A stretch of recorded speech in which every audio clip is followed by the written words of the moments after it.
Alright, so I'm here on tiermaker.com where I'll be ranking every game that I played this year. I've had this idea for a few months now, but I couldn't do it because it wasn't the end of the year. You know, I haven't played it yet, but I predict that this game will probably be S tier. Okay man, of all games I could have grabbed, you are not going in S tier later. Anyways, let's start ranking. Work at a pizza place is probably A tier. It's a really solid game, but that's it. It's just solid. It's not the best thing you're ever gonna play. You know why? Cause that title goes to Souls RNG. Let's go. Next is Lumber Tycoon 2, and that's like... I'm split between B and A because I think it's a good game, but it's so buggy that it honestly makes the experience a lot worse. I'll put it in A tier. It's still a really good game. Now for Swordburst 3, this game is going straight into D tier because it is so boring. See, I was nice and gave Lumber Tycoon A tier, but I am not showing any mercy to some of these games. I don't even need to say anything else about this game, it's just a really boring bandit beater. I don't know if this game has like a large fan base of people who will defend it, but I don't want to hear anything from you. The one guy who subscribed on this video, you better stay quiet, man. Anyways, next is Camping, and this will go in like B tier. Obviously it's like the story game and started the whole trend, but it's also just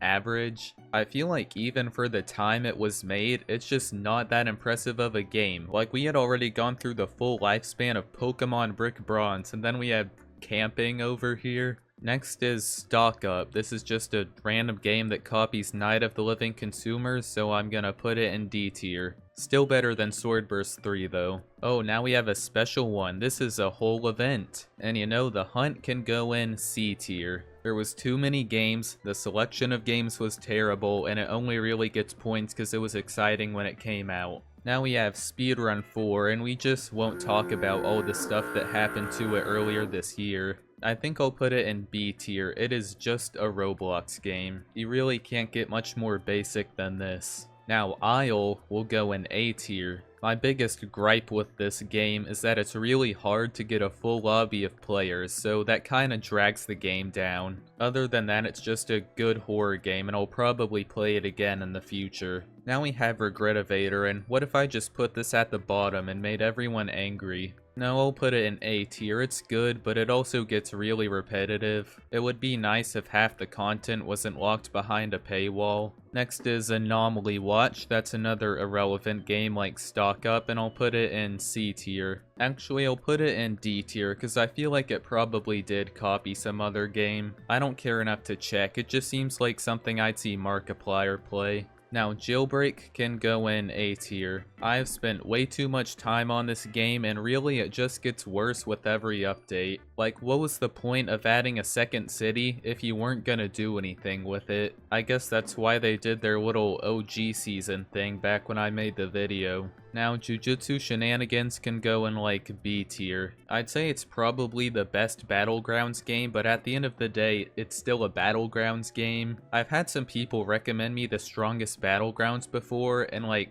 really? Oh man, once he makes that video, I'll recommend Blox Fruits. Anomaly Breach 2 will be in B tier. It's probably the best SCP game on Roblox, but if anyone played R-Breach back in its prime, that was the best SCP game. You know what? Outlaster can go in C tier. It's not that bad, but every time I play it, I get screwed over. If every time I play that game, I end up with like a 5-person friend group, how am I ever supposed to win? And I only ever make it far in that game because they always vote out the poor people first. If I had a free avatar, then I wouldn't make it past round 1. Alright, next is the moment we've all been waiting for. Game of the Year, Souls RNG. Now, I don't even need to explain it. Obviously, Souls RNG is going at the bottom of the list because it's not even a game and you just sit there and go AFK. Come on, man, at least with Swordburst you had to play the game. Okay, now for an actually good game, Block Tales, which is obviously going in S tier. Everything about Block Tales is perfect, like the story, the music, the gameplay, and if you think differently, I don't want to hear it. I used to think that it was the best Roblox game since Deepwoken, but after Chapter 3, it's just the best Roblox game. Only thing that would make it better is if I could kill Terry.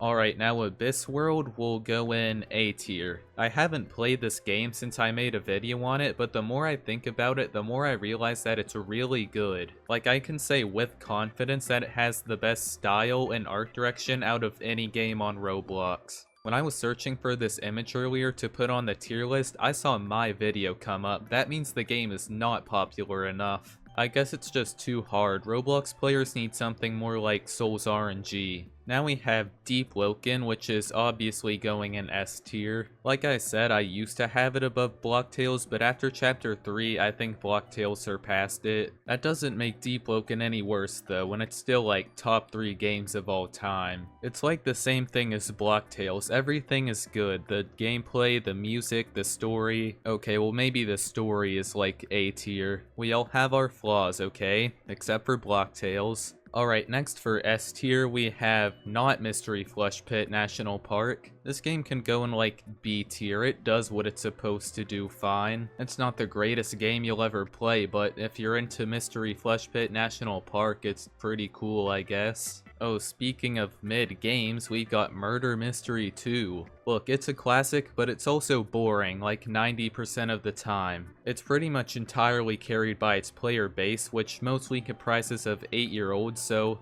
that's why it's in B tier. Now, Pressure is not going in S tier. It can go, above Jailbreak. You know what, I'll say something that's maybe controversial, I don't know. Pressure is not better than Doors. It's cool and all, but you just can't really beat Doors at what it does. Oh look, 2 games in a row that I don't really care about. We can put them both in C tier. Actually no, you can go in D tier, cause this is a social game and the Roblox community sucks. In Twisted, it takes like 20 minutes to get to wherever you want to go on the map, and by then the tornado is already gone. Now, Horrific Housing will go in like top of B tier.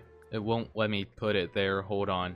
There. It's fun, but there's really nothing else special about it. Now, Doors can go right here above Pressure. I just think it's better at what it does than Pressure, and if you don't agree with me, then you're wrong. Alright, randomly generated droids can go in like bottom of A tier. It's cool, but a lot of the items just feel kind of underwhelming. Okay, Pillar Chase 2 can go like low B tier. I had people in the comments on this one telling me to play the game again, like you just run from monsters the whole time. I'm not saying it's bad, but I'm not saying it's good, and maybe it could move down here. Anyways, Anime Vanguards can go right here. It's like every other anime tower defense game on Roblox, except it's called Anime Vanguards. Liberty County can go in between these two. I don't think I've ever actually roleplayed in this game. I usually just commit crimes. It's still the best roleplay game on Roblox, though I don't think there's a huge market for those. Okay, Natural Disasters will go top of B tier. Out of all the old Roblox games on here, this one probably gets boring the fastest. Adding the virus disaster back in 2020 was pretty funny though. 3008 can go somewhere in B tier. I'll put it right here. It's kind of fun, but it also gets old after like the first time you play it. Okay, Break-In can go below Camping. They're pretty much equal, but Camping gets bonus points for being the original. And I also don't get any copyright claims for using the music from Camping. Alright, Tower of Hell will go here.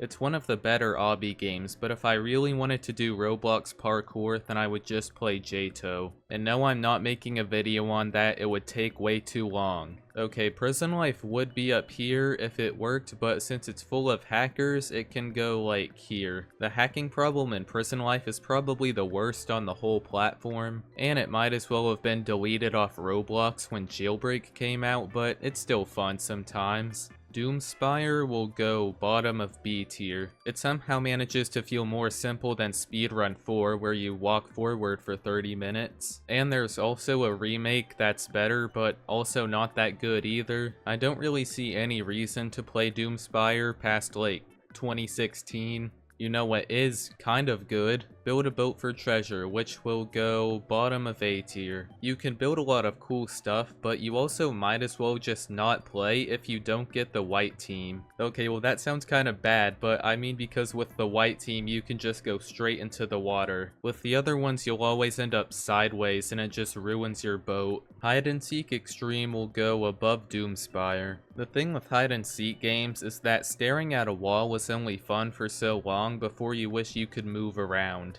And at that point I might as well play any of these other games. Except for this one, you don't even have to be at your computer. Alright, Break-In 2 will go here. I'd say it's probably the best story game on Roblox, and it is different from Break-In 1, but it works out fine. I used to think the game kinda sucked when it came out, but it just wasn't what I was expecting from a Break-In sequel. Alright, Epic Minigames will go right here. It's like Mario Party and Roblox, so Mario Party but worse. I never really played the game, but I'm sure it was more fun 10 years ago when you had nothing else to play. Oh, what I did play though is Survive the Disasters, which will probably go right here. I know it sounded like I was about to say it's better, but this game is really dated. Probably because there's a sequel, but I don't have any memories of playing that one. Okay, Blox Hunt can go below Hide and Seek Extreme. Remember when I was talking about staring at a wall with Hide and Seek Extreme? Well, at least it lets you watch the tagger. In Blox Hunt, you actually just stare at the wall. Alright, Notoriety will go in between these two. I don't think Roblox copies of real games are as prevalent as they used to be, but I think it's the best one ever made. To be fair, it's competing with those games called like Roblox GTA, and then you join them and it's Adopt and Raise a Cute Kid.